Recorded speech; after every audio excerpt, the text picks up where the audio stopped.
Selanjutnya kita lanjutkan untuk yang rheumatoid arthritis ya. Kalau tadi sudah osteo, sekarang ke rheumatoid arthritis. Nah, untuk OA tadi, apakah nggak ada panduan bahasa Indonesia atau dari tata laksana yang di Indonesia? Sebenarnya ada, tapi keluarnya tahun 2014. Sedangkan untuk yang American College sendiri sudah keluar tadi di tahun 2019. Sehingga saya pilihkan yang guideline terbaru saja. Ya, untuk yang OA tadi dari American College tahun 2019. Nah, untuk rheumatoid arthritis ini itu sudah keluar tata laksana terbarunya dari Indonesia tahun 2021 juga, dan dari American College juga di tahun 2021 mengeluarkan pedoman juga literatur. Jadi nanti kita bahas keduanya ya. Kita mulai dari sini dulu untuk rheumatoid arthritis. Kita bisa lihat di sini bahwa untuk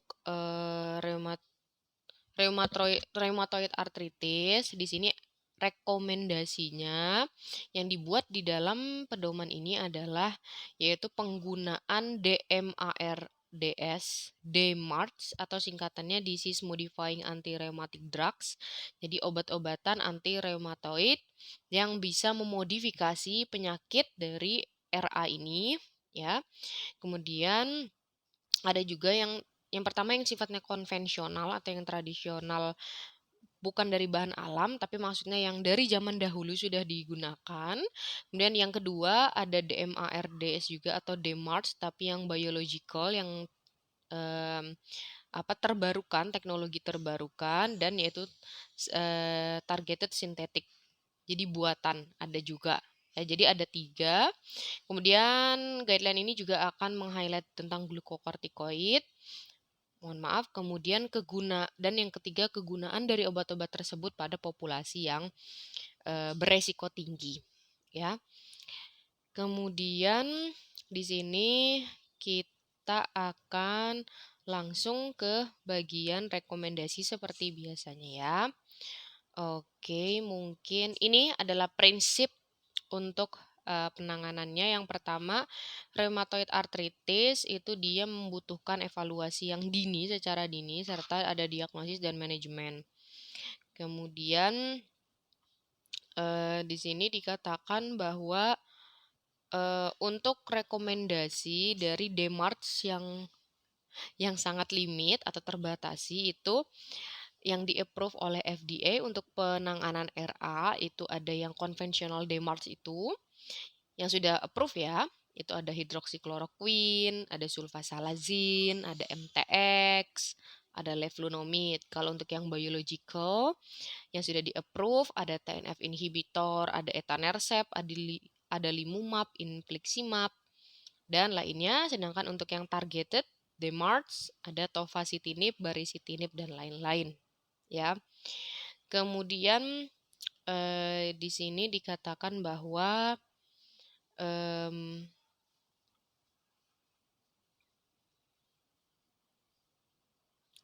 oke, yang terakhir, kalimat terakhir dikatakan bahwa untuk pengurangan dosis, jadi kalau misalnya pasien membutuhkan pengurangan dosis itu sangat tergantung pada apa namanya? Sangat tergantung pada pedoman masing-masing pengobatannya, gitu ya. Jadi sangat tergantung pada jenis DMARDS yang digunakan, gitu. Kemudian untuk pengurangannya itu disarankan untuk gradual discontinuation. Jadi maksudnya gradual itu bertahap, penurunannya bertahap sampai benar-benar di stop, ya. Kemudian untuk rekomendasinya kita akan baca di sini. Yang pertama adalah DMARD monoterapi atau monoterapi menggunakan DMARD. Methotrexate ini sangat direkomendasikan dibandingkan hidroksikloroquine atau sulfasalazin pada pasien-pasien dengan derajat sedang sampai tinggi, ya. Jadi di sini direkomendasikan methotrexate dibandingkan hidroksikloroquine atau sulfasalazin. Nah, kalian bisa lihat di sini ya, ada tabel di bawah ini, dan kita bahas ke samping dulu.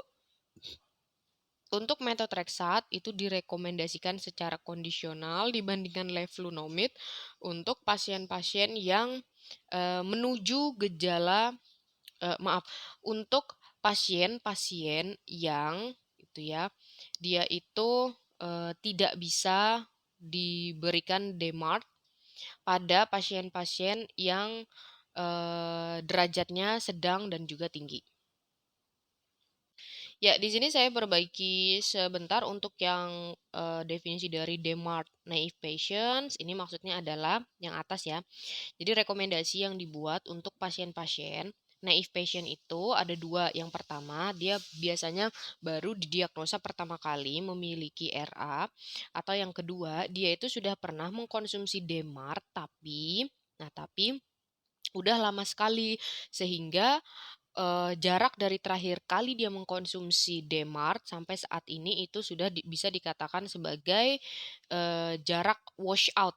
Jadi udah bersih di dalam tubuhnya itu udah tidak ada sisa-sisa DMARD lagi. Jadi udah kayak pemakaian pertama lagi ya. Jadi untuk pasien-pasien yang sifatnya seperti itu ternyata rekomendasinya adalah yang pertama itu tadi ya methotrexate. Kemudian yang kedua, methotrexate direkomendasikan secara kondisional dibandingkan leflunomid. Jadi kalau ada dokter mempertimbangkan gitu mau leflunomid atau methotrexate ya.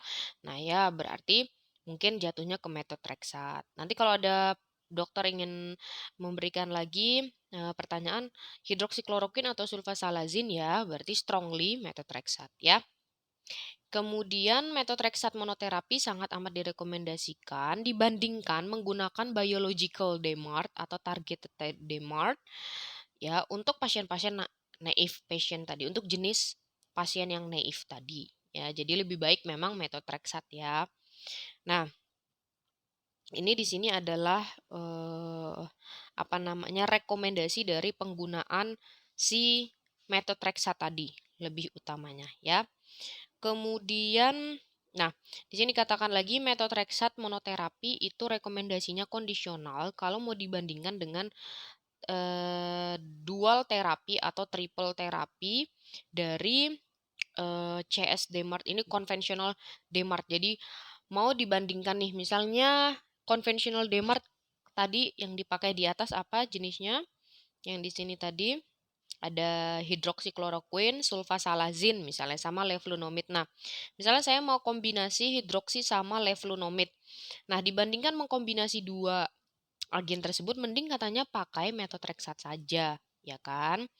Terus kemudian methotrexate monoterapi itu direkomendasikan secara kondisional dibandingkan dengan methotrexate yang digabung dengan TNF inhibitor. Nah, mungkin ini beberapa ya untuk methotrexate semua.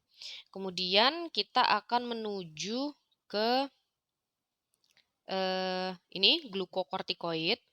Untuk menginisiasi atau memulai konvensional DMARD tadi, ada hidroksikloroquine, leflunomid, sulfasalazin, tanpa penggunaan jangka pendek dari glukokortikoid yang kurang dari 3 bulan ya, gitu.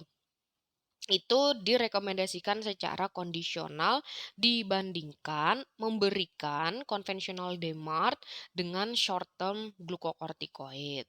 Gitu ya. Jadi katanya kalau kamu mau kasih misalnya hidroksikloroquine sama steroid tapi kurang dari 3 bulan. Oke, boleh silahkan kamu pakai katanya. Tapi kalau kamu mau pakai steroidnya lebih dari 3 bulan juga boleh kok gitu. Tapi kalau ditanya mana yang lebih bagus, berarti kalau yang lebih bagus yang di belakang kalimat conditionally recommended. Ya, berarti yang lebih bagus yang itu karena yang kalimat di depannya itu baru kayak ya bolehlah kayak gitu ya. Tapi nah lebih bagusnya sih kortikosteroidnya lebih ya daripada 3 bulan gitu.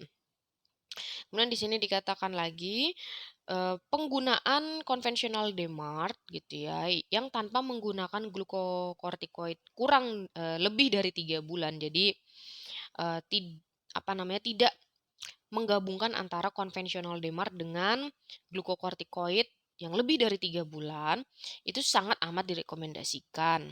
Ya kan, jadi kayaknya tuh udahlah konvensional DMARD aja, nggak usahlah pakai-pakai eh, apa nggak usahlah menggunakan kortikosteroid dalam jangka panjang gitu ya. Gitu. Kemudian rekomendasi untuk pasien-pasien yang DMARD yang kategorinya naif juga tapi penyakitnya dalam kategori low ya atau ringan. Baca lagi di sini, hidroksikloroquine itu direkomendasikan secara kondisional juga dibanding konvensional DMARD yang lain. Contohnya sulfasalazin gitu kan atau apa tadi methotrexate dan lain-lain. Jadi untuk low disease yang masih rendah rendah derajatnya em, bisa lah pakai hidroksikloroquine. Tapi kalau kamu mau pakai yang lain malah lebih bagus kayak methotrexate, sulfasalazin gitu ya. Kemudian mungkin kita langsung ke untuk administrasi dari methotrexate. Jadi untuk methotrexate ini diberikan oral ya, oral methotrexate direkomendasikan secara kondisional dibandingkan subkutan, penggunaan subkutan. Jadi kalau misalnya kita mau cobain ya mending kalau bagi mereka ya Amerika, yaudah subkutan dulu aja gimana gitu ya. Terus ini ada juga dosis ini inisiasi dan titrasinya juga boleh dibaca. Ini ada di bawah ya rangkumannya silahkan dibaca. Di sini dikatakan bahwa at least 15 miligram dalam 4 sampai 6 minggu kayak gitu kalau kita mau titrasi naik dosisnya ya. Terus di sini ada untuk modifikasi treatment untuk pasien-pasien dengan DMARDS tapi nggak nyampe targetnya gitu. Jadi kayak misalnya targetnya harus sembuh dalam berapa bulan, harus berkurang nilai markernya, nah tapi mereka nggak nyampe, maka nanti ada beberapa rekomendasi yang diberikan ya. Kemudian di sini ada juga switching atau tapering dosis ya. Switching atau tapering dosis kalian boleh baca.